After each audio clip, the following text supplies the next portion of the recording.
थोड़ा बहुत। अब शादी हुई गई, जब घर में आएंगे ना, घर में आ गई छमकल्लो बिन्ने आते ही गजब कट डालो। लला शादी से पहले समोसा टिक्की जो लाद तो मैया को तो थोड़ा बहुत दे दे तो। अब शादी है गई, अब तो सब कमरा में जा रहे हो, समोसा चाउमीन टिक्की जो आ रहे हो सब। और बेऊ इतनी ईमानदार है, आराम से दोनों चाट के फेंक के कारी पन्नी में गुड़ी गुड़ी करके फेंक दो छत के पीछे। मैया बहनों, अगर लड़का अपने माता पिता से कुछ कहता है तो बहू का फर्ज बनता है समझाओ कि आपके माता पिता हैं, आप इस तरह से मत करो। लेकिन कौन समझाता है, बहुएं तो और चढ़ी हुई आती है ना। तो देखिए यहाँ पर हमारी जितनी माताएं बैठी है, ध्यान से सुन लेना। आप अपने माता पिता को छोड़ करके किसी दूसरे के आंगन में आती हो, किसी दूसरे को अपना माँ बाप बनाती हो। हमारे यज्ञपति महाराज को लड़ाई है गई है, वे आज कह रहे हैं कि लला तू चिमटा बजाते रहे, तो मेरी अम्मा कथार सुनने नहीं जाती, हमारे जाता मारे ही तो मेरे की तुम आ जाइए तो जोर बैठा के सलाह करवा देंगे तुम्हारी।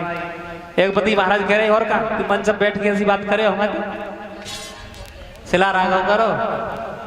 जो कह रहे वो बंटुआ बंटुआ, जो कह रहे बंटुआ ना हमारे हाथ टूट दो। आज भक्तों माताओं से कहना है, आप अपने माता पिता को छोड़ करके आती हैं दूसरे के आंगन में है, तो आप अपने मन में कभी ये मत सोचना कि हमारी सास ये हमारी पति की माँ है। अगर आप ये सोचती रहोगी जिंदगी भर कि ये हमारी पति की माँ है, तो महाराज कभी प्रेम बढ़ेगा नहीं, घटता ही चला जाएगा, है ना। आप यही सोचना कि ये मेरी अपनी माँ है जिसने मेरा श्रृंगार सजाया है। अगर वो माँ न होती तो फिर तुम्हारे लिए पति कहाँ से आ जाता है। और हमारी जितनी बूढ़ी मैया बैठी है, ध्यान से सुनना। आप भी हम कथा करने जाते हैं तो बहुत माताएं आती हैं, बड़ी बूढ़ी भी आती है, जवान जवान भी आती है, और बस यही शिकायतें मिलती हैं। क्या करें लली, हमारी तो डुकरिया बड़ी खराब है। और कोई आती है कहती है लली का करें, बहू बड़ी खराब है, रोटी ना देते है, गाली देते है।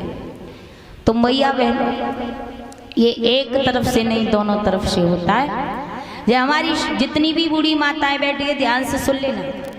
आप जिस दिन से समझने लगोगी आपके लड़के की शादी होती है, तो आपके घर में बहू आती है, उस बहू को ये मत समझना कि मेरी लड़के की बहू है। आपकी बेटी किसी दूसरे के घर गई है तो आप ये मत समझना कि मेरे लड़के की बहू है, हमेशा ये समझना कि मेरी खुद की लड़की है, तो प्रेम बढ़ेगा। अगर बहू समझती रही तो फिर प्रेम बढ़ेगा नहीं, वही का वही रह जाएगा, है ना।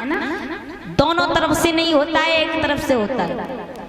सास को भी अपने बहू की सेवा करनी चाहिए, सास को बहू की सेवा करनी चाहिए।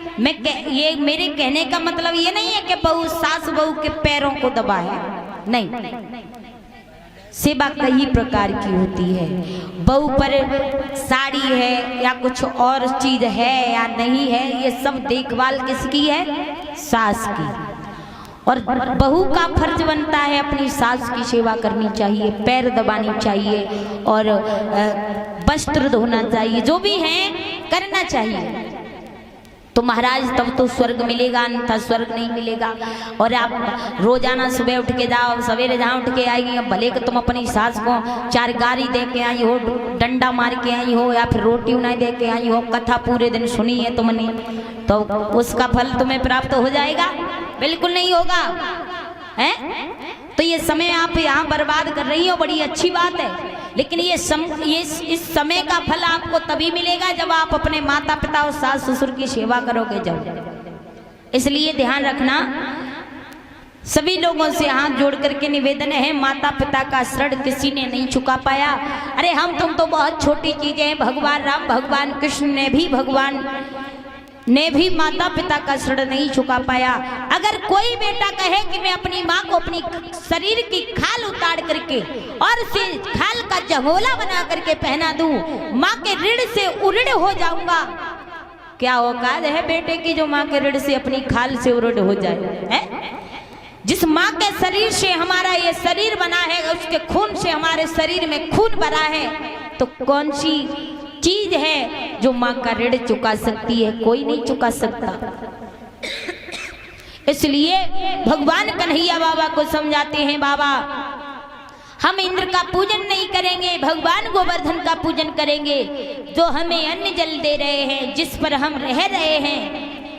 बाबा नंद ने समझाया, पर कन्हैया नहीं माने। जब नहीं माने तो आज प्रमाण मिलता है, सभी वृंदावन वासियों को भगवान ने गोवर्धन पूजा के लिए तैयार कर लिया है।